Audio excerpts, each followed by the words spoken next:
യുക്രൈനിൽ ആക്രമിക്കപ്പെട്ട കപ്പലിലെ ഇന്ത്യൻ പൗരന്മാർക്കായി തെരച്ചിൽ തുടരുകയാണ്. ഒഡേസ തുറമുഖത്ത് MV AGN റാഗ്നർ എന്ന കപ്പലാണ് കഴിഞ്ഞ ദിവസം ആക്രമിക്കപ്പെട്ടത്.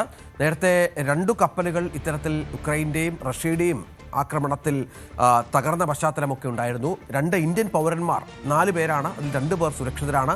2 പേരെക്കുറിച്ച് ഇപ്പോൾ വിവരമില്ല.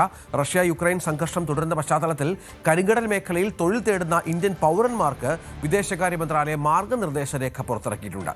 മനു ഭരത് തുടരുന്നുണ്ട്. മനു, തുടർച്ചയായ ആക്രമണങ്ങളാണ്.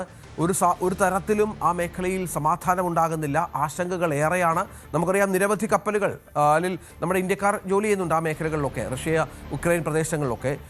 ഇങ്ങനെ ആക്രമണം തുടർന്നാൽ അതിന് പരിഹാരം കണ്ടെത്തേണ്ടത് അത്യന്താപേക്ഷിതമാണ്. എന്താണ് വിദേശകാര്യ മന്ത്രാലയത്തിൻ്റെ ഇടപെടൽ നൽകുന്ന വിവരം? ഏതായാലും ഇന്ത്യൻ എംബസി അവിടെ ഈ വിഷയം ഗൗരവമായി നിരീക്ഷിക്കുന്നുണ്ട്.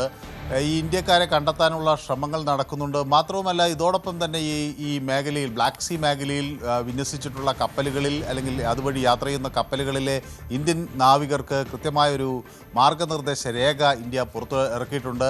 പ്രധാനമായും കപ്പൽ ഉടമകളോട് അത് ഏത് പോർട്ടിലേക്കാണ് നീങ്ങുന്നത് എന്നതിനെ സംബന്ധിച്ച് കൃത്യമായി അത് അന്വേഷിച്ച് മനസ്സിലാക്കണം. പിന്നെ അവരുടെ സേവന വേതന വ്യവസ്ഥകളെ സംബന്ധിച്ച്, ഇൻഷുറൻസിനെ സംബന്ധിച്ച്, മറ്റ് കോമ്പൻസേഷൻ നടപടികളെ സംബന്ധിച്ചൊക്കെ കൃത്യമായ ധാരണയും ഉണ്ടായിരിക്കണം എന്ന് നാവികരോട് നിർദ്ദേശിക്കുന്നു. അതുപോലെ തന്നെ എപ്പോഴും കുടുംബാംഗങ്ങളുമൊക്കെയായി ബന്ധപ്പെട്ടുകൊണ്ടിരിക്കാനും ഏതെങ്കിലും തരത്തിലുള്ള പ്രശ്നങ്ങളുണ്ടെങ്കിൽ എംബസികളെ അറിയിക്കാനുമൊക്കെയുള്ള നിർദ്ദേശം അവിടെ നൽകിയിട്ടുണ്ട്. റഷ്യയുടെയും അതുപോലെ സമീപപ്രദേശങ്ങളിലുള്ള രാജ്യങ്ങളുടെ നമ്പറുകൾ നാവികർക്ക് കൈമാറുകയും ഒക്കെ ചെയ്തിട്ടുണ്ട്. ഏതായാലും പക്ഷേ 2 നാവികരെ കണ്ടെത്താനായില്ല എന്നാണ് മനസ്സിലാകുന്നത്. രഞ്ജിത്ത് സൂചിപ്പിച്ചതുപോലെ 4 പേരിൽ ഈ ആഗ്നർ ഇത് ഷിപ്പിലുണ്ടായിരുന്ന 4 പേരിൽ 2 പേരെ രക്ഷിക്കാൻ കഴിഞ്ഞു. പക്ഷേ 2 പേർ സുരക്ഷിതരാണ്.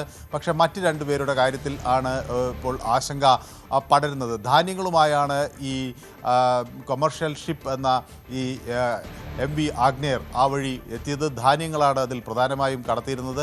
സ്വാഭാവികമായും ഈ കപ്പലിന് നേരെ ഉണ്ടായ ആക്രമണം ആരുടെ ഭാഗത്തു നിന്നാണ് എന്നതിനെ സംബന്ധിച്ചൊക്കെയുള്ള പരീക്ഷണങ്ങൾ അല്ലെങ്കിൽ അന്വേഷണങ്ങൾ നടക്കുന്നു. അതിനൊക്കെ അപ്പുറത്തേക്ക് ഈ നാവികരുടെ ജീവൻ എങ്ങനെയാണ്, ഏത് സാഹചര്യത്തിലാണ് എന്നതാണ് ഇന്ത്യയെ ഇപ്പോൾ ഏറ്റവും വലിയ തോതിൽ ആശങ്കപ്പെടുത്തുന്നത്. തീർച്ചയായും ആശങ്കാജനകമായ സാഹചര്യമാണ്.